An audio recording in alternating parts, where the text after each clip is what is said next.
এবার আমাদের মহারাজ কৃষ্ণচন্দ্র উদ্বোধন করতে চলেছেন পানীয় জলের সরোবর।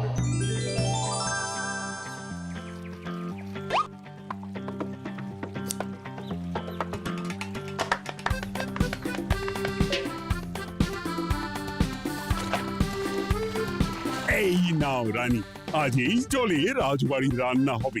মহারাজ, আমরা সবাই চাই আপনি এই পানীয় জলের সরোবরের ব্যাপারে কিছু বলুন।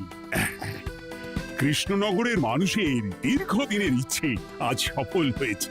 আমাদের রাজসভার সকল সভাসদদের জন্য এতদিন পরে একটা পানীয় জলের সরোবর হয়েছে। প্রত্যেক সপ্তাহে এই সরোবরে বিজ্ঞানীর বানানো রাসায়নিক মেশানো হবে, যাতে জলে কোনো রকম জীবাণু না থাকে। এই জল রান্নার কাজে ব্যবহার করা যাবে এবং পরিশুদ্ধ করে বা ফুটিয়ে পান করাও যাবে। আরে সবাই দাঁড়িয়ে আছো কেন? হাততালি দাও, হাততালি, হাততালি। এই হাততালি তোমাদের সকলের প্রাপ্য, কারণ তোমাদের প্রত্যেকের 2 মাসের বেতন তোমরা দান করেছো বলেই অর্থাভাব থাকা সত্ত্বেও এই সরোবর এত তাড়াতাড়ি বানানো সম্ভব হয়েছে। এছাড়াও নিজেরা মাটি কাটা থেকে শুরু করে সকল কাজে সহযোগিতা করেছো, এটাও অনেক বড় ব্যাপার। আবার হাততালি। মহারাজ, এই আনন্দে কি খাওয়া দাওয়া হচ্ছে? খাওয়া বিশ্রাম সব হবে। আমি আর রানী একটু সমুদ্রে ঘুরতে যাব, তাই আগামীকাল থেকে 1 সপ্তাহ রাজসভা ছুটি। তোমরা নিজেদের মতন আনন্দ করো, বিশ্রাম নাও। টানা 1 সপ্তাহ ছুটি? হ্যাঁ, টানা 1 সপ্তাহ। কি আনন্দ! এবার হাত পা ছড়িয়ে শুধু আয়েশ করব। আমিও এই কদিন অনেক ধকল গেল। এটা চাই ওটা চাই, তারপর সব মালপত্র বাবা মাটি স্থানান্তরিত করা সব কাজ করেছি। হ্যাঁ, এবার বিশ্রামটা চাই। কি বলো গোপাল? হ্যাঁ, ঠিক বলেছো সেনাপতি। তবে আমি আমার ব্যায়ামটা কিন্তু চালিয়ে যাব। সে চালাও, শরীরটা ধরে রাখতে হবে তো।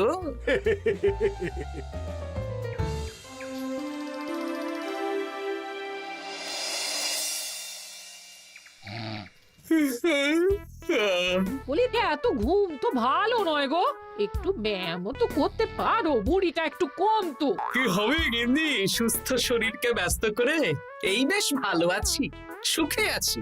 একটু শরবত করে দাও তো। নিজেও তো করে নিতে পারো। আচ্ছা, গিন্নি মানে কি? কি? গৃহিণী, অর্থাৎ যে গৃহের কাজ করবে। আমি যদি ঘরের কাজ করতাম তাহলে তুমি আমাকে গিন্নি বলে ডাকতে। ব্যাপারটা কি ভালো শোনা তো?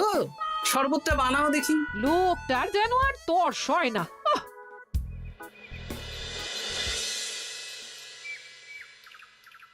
এই 137, হ্যাঁ 138, হ্যাঁ 139, হ্যাঁ 140। গিন্নি, কোথায় গেলে? কি হলো? তোমাকে সেই কখন বলেছি ডিম সেদ্ধ করে দিতে, করেছো? আরে বাবা, সকালে জামা কাপড়গুলো কেচেছিলাম, এখন ভাঁজ করে গুছিয়ে রাখছি। ওসব সেদ্ধ পরে হবে। পরে হলে চলবে না, ওটাই আমার নিয়ম।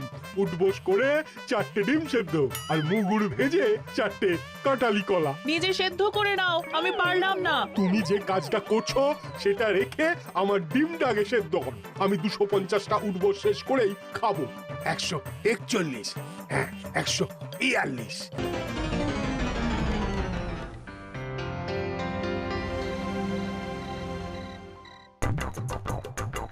ও গিন্নি, তোমার পিঠে একটু সুড়সুড়ি দিয়ে দাও তো।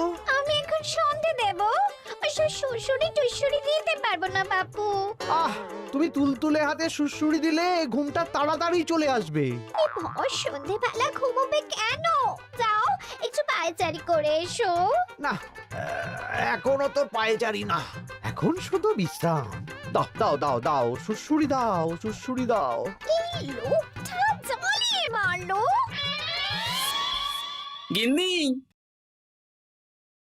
একটু ওই কাঁচা লঙ্কা, কচি শসা, কুচো পেঁয়াজ আর ওই সর্ষের তেল দিয়ে মুড়িটা মাখো, বুঝলে? তুমি তো নিজেও মেখে নিতে পারো বাপু, সব কিছুতে আমাকে কেন আদেশ করো?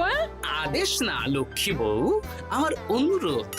তোমার মতন মুড়ি কি আমি মাখতে পারি? না না না, মেখে ফেলো দেখি, মেখে ফেলো, মেখে ফেলো। একটা কাজ নিজের হাতে করবে না। ওহ, কি জ্বালাতন রে বাবা।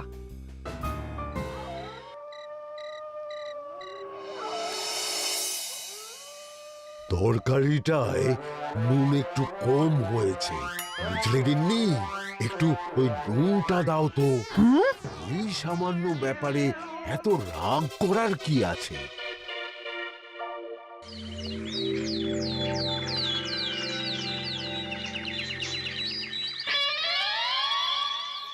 এই একটু জল ভরে নিয়ে যাব, একটু শান্তিতে রান্না করব তার জো নেই।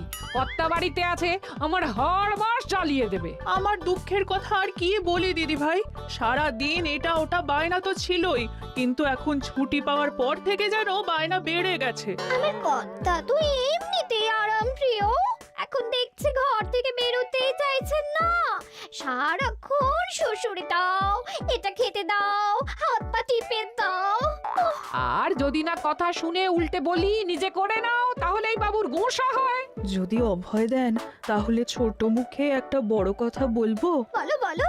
আপনারা একটা কাজ করতে পারেন, যখনই আপনাদের কর্তারা আপনাদের কিছু একটা কাজ করতে বলবেন, তখনই বলে মুখ ঘুরিয়ে নেবেন, দেখবেন তারপর সেই কাজ নিজেই করে নিচ্ছে। কিন্তু এতে যদি রাগ করে? রাগ করে আর করবেটা কি, সেই তো দিনের শেষে নিজের ঘরে নিজেকেই ফিরতে হবে। বরং আপনাদের এড়িয়ে যাওয়া দেখে ভাববে আপনারা হয়তো রেগে আছেন, তেতে আছেন, সেই ভয়ে নিজেরাই নিজেদের কাজ করে নেবে। ঠিক বলেছ বুদ্ধির মা। সোজা আঙুলে ঘি না উঠলে আঙুল বেঁকিয়ে ঘি বের করতে হয়, না হলে ঘিয়ের বোতলে তাপ দিতে হয়। ঠিক বলেছো, তোমার এই বুদ্ধিটা বেশ ভালোই দিয়েছো। আমিও আজকে থেকে এই পদ্ধতিটাই অনুসরণ করব। বেশি কথা বললেই ভাবে বেশি পাত্তা দিচ্ছি, নিজের ওজন ধরে রাখতে হবে, যাতে স্ত্রীদের তপে স্বামীরা কাঁপে। এবার সব কাজ নিজেরাই করবে, আর আমরা শুধু রান্না করে খালাস। করবে মানে করতে বাধ্য হবে।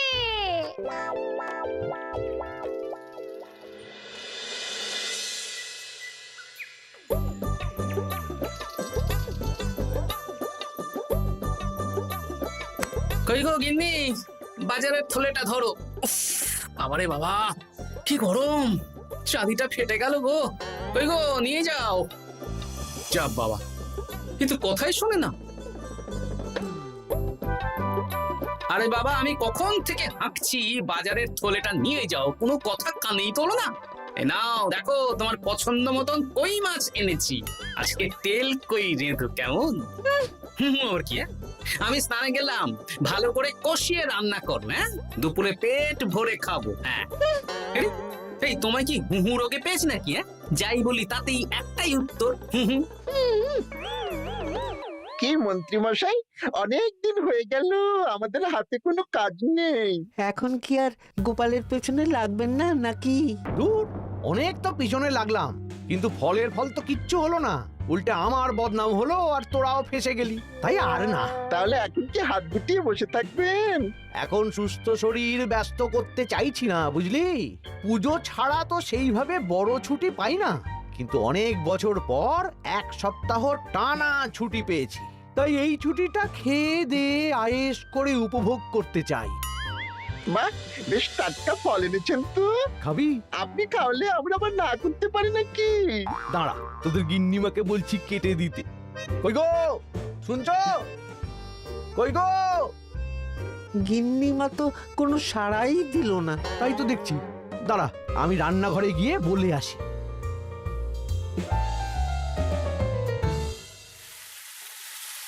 কই গো, শুনছো? বটা ঘটাকে কয়েকটা ফল কেটে দাও না, বেচারাগুলো খেতে চেয়েছে।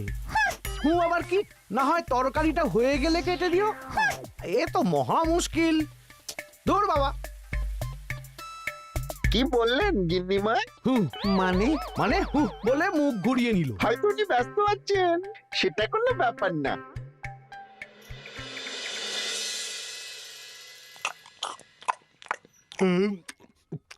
সত্যি তোমার হাতের রান্নায় জাদু আছে। হ্যাঁ, বাহ বাহ। কি হলো গো? হ্যাঁ, সকাল থেকে মুখে কুলু পেটে বসে আছো কেন? তোমার কি কিছু হয়েছে? হুম ওই দেখো আবার হু হু করে। দাও দেখি, আর একটু ভাত দাও। হুম কি গো, ভাত দেবে না? হুম আরে বাবা, তোমার কি রাগ বা অভিমান কিছু হয়েছে? এ তো দেখি কিছুই বলে না। এবার বুঝো ঠেলা, শুধু রান্নাটা করব আর কোনো কিছু করতে বললেই বলে এড়িয়ে যাব। বাধ্য হয়ে নিজেই কাজ করে নেবে। দেখি আজ তেল কইটা কেমন হয়েছে। আহা, এই তুমিও খেতে বসে পড়ো গিন্নি। বাহ, দারুণ হয়েছে গিন্নি। একটু এই ঝাল হয়েছে কিন্তু ভালো লাগে বুঝলে। কি গো, আমি তো একাই বোকার মতন কথা বলে যাচ্ছি। এই তোমার কি হয়েছে বলো তো?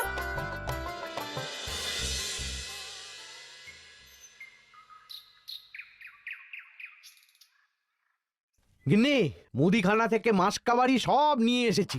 এবার জায়গার জিনিস জায়গায় ভরে ফেলো তো। কি হলো গো, ভরবে না? কি গো, রাগ করেছো আমার ওপর? নিচে নিচে ভরো ভরো নিচে।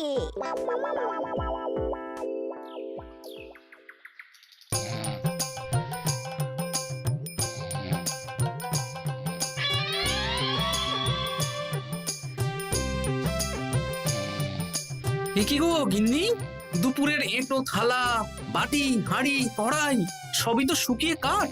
এগুলো মাজবে কখন? আরে, এই কি শুরু করেছো বলো তো? শুধু হু হু করে যাচ্ছ। কিছু জিজ্ঞেস করলে হয় চুপ করে আছো, নয়তো হু হু বলছো। বাসনগুলো মাজবে না? হ্যাঁ, রাতে রান্না বান্না করবে না নাকি? আরে, এ তো আজব ব্যাপার।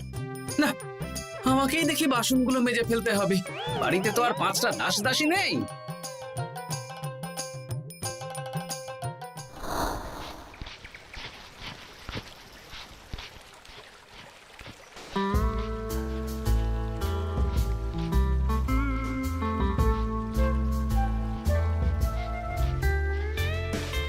এ কি দাদু, তুমি বাসন মাজছো?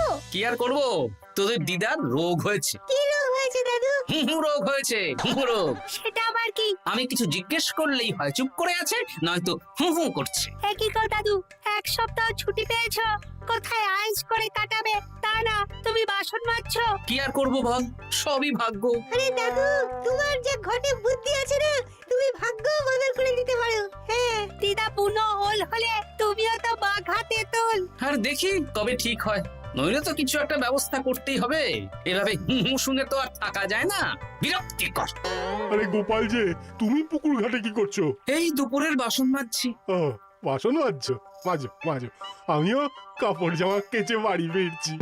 কেন গো, তোমার আবার কি হলো? আর বলো না, একটু ছুটিতে বিশ্রাম নিচ্ছি বা ব্যায়াম করছি, সেসব আমার গিন্নির সহ্য হয় না।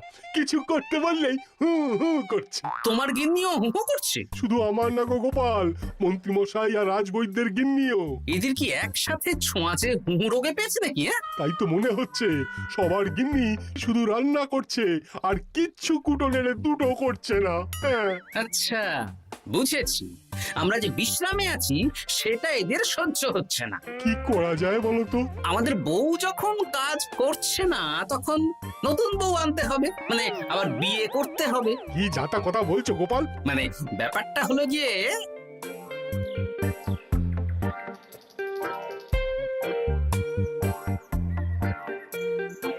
হ্যাঁ, দারুণ বুদ্ধি।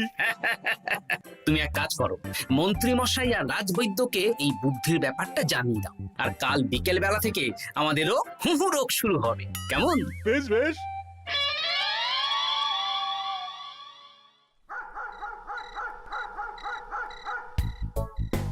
অগিন্নি, বাসনগুলো সব মেজে এনেছি, এবার তো ওঠো। রাতে রান্না করবে তো? এই তো ওষুধে কাজ দিয়েছে। এভাবেই খাটাবো। ছুটিতে বাড়ি বসে পায়ের ওপর পা তুলে খাওয়া বের করে দেবো, বের করে দেবো। হ্যাঁ, তুমি মনে মনে কি ভাবছো আমি ঠিক বুঝতে পারছি। সারা বছর খাটাখাটনির পর আমার 1 সপ্তাহ ছুটির সুখ তুমি চোখে দেখতে পারছো না। কাল খেলা ঘুরে যাবে।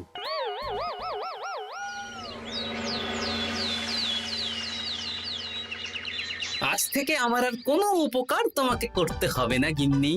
আমি নিজের ব্যবস্থা নিজেই করে নেব। হ্যাঁ, মানুষটা সেজে গুজে গেল কোথায়? চললাম। কোথায় যাচ্ছি? গলায় মালা, এত সাজগোজ, কি ব্যাপার? বাবারে বাবা, আতরের গন্ধে ঘরটা ম ম করছে। এলাম। হুম।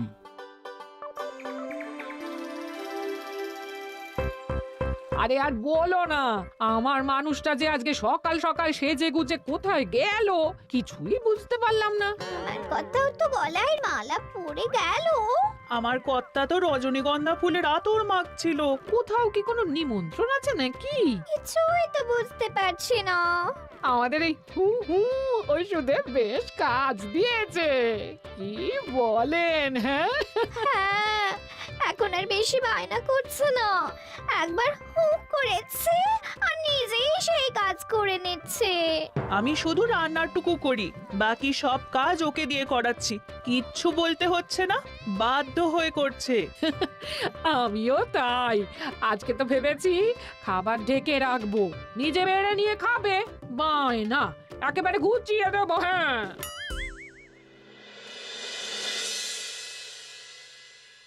সকাল থেকে সন্ধে হয়ে গেল, বাড়িতে এখনো এলো না। মানুষটা কোথায় গেল রে বাবা? এসো এসো নতুন গিন্নি, এসো। আজ থেকে তুমিও এই সুখের সংসারের সমান অংশীদার। এই এই এই এই এইটা কে? হ্যাঁ? তুমি একটু ওপর পড়ে এসেছো কেন? হ্যাঁ, নতুন গিন্নি, তুমি আমার পুরনো গিন্নির কথায় বেশি কান দিও না। আমি যা বলবো তাই শুনবে। তুমি আমার জন্য রান্না বান্না করে দেবে তো? আমি একটু একটু বায়না করব, সব শুনবে তো? তুমি বিয়ে করেছো? ও মা গো, আমার কি সর্বনাশ হলো গো!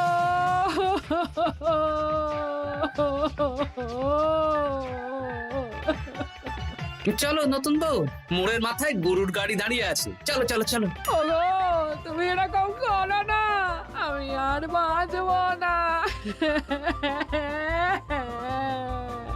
কেন এত কষ্ট দিচ্ছ?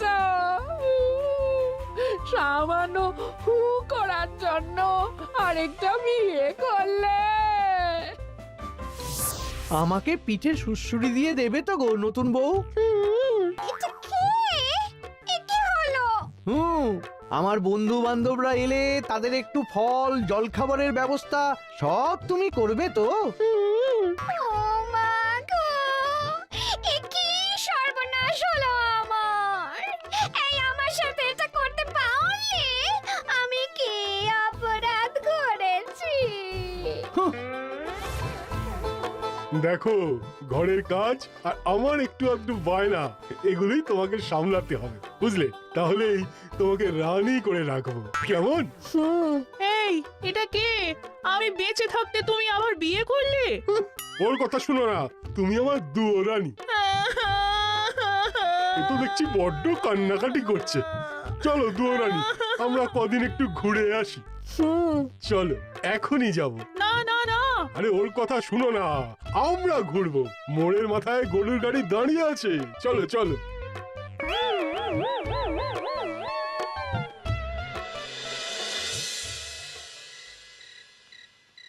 এখন আবার ঘুরতে যাচ্ছ? কি আর করবো বলো, আমরা সামান্য এক সপ্তাহ ছুটি পেলাম, ভাবলাম একটু আয়েশ করে থাকবো, কিন্তু তোমাদের সেই সুখ সইল না, তাই আমি মানছি আমি ভুল করেছি, তা বলে তুমি আরেকটা বিয়ে করে নেবে? ওকে মালা পরানোর সময় তোমার বুকটা একটু কাঁপলো না? আমার মুখটা মনে পড়লো না? এটা তুমি কেন করলে? আমাকে একটু বুঝিয়ে বলতে আমি আবার আগের মতো তোমার ছোট ছোট বায়নাগুলো পূরণ করে দিতাম। তার জন্য বিয়ে করলে? তুমি কি নিষ্ঠুর? হ্যাঁ? তোমরা সবাই নিষ্ঠুর। নিজেদের একটা স্ত্রী থাকতে আবার দ্বিতীয় বিয়ে। কি আর করবো, স্বামীর সামান্য আবদার স্ত্রী না রাখলে তো কোনো সংসারই সুখের সংসার হতে পারে না। অগত্যা। এখন তোমরা যদি কথা দাও যে আগের মতন আমাদের ছোট ছোট বায়নাগুলো সামলাবে, তাহলে নতুন বউকে ওদের বাড়ি পাঠিয়ে দেব, আর আবার আমাদের পুরনো সংসার, সুখের সংসার ফিরে আসবে। সত্যি হ্যাঁ, বেশ কথা দিলাম। দাও দাও মুখ পুরীকে বাড়ি পাঠিয়ে। মুখ পুড়ি নয়, পোড়া। এই যে সভাকবি, ঘোমটাটা তোলো তো। কটা ঘুমটা তোল। ঘটা ভোলা তার মানে তোমরা কেউ বিয়ে করোনি? না, তোমাদেরকে পথে আনার জন্য একটা ছোট্ট বিয়ের অভিনয় করলাম। আচ্ছা, এবার তো অভিনয় বুঝে গেলাম। এবার যদি তোমাদের বায়না না রাখি, তাহলে সত্যি সত্যি আমাদের বিয়ে করতে হবে। নয়, হ্যাঁ।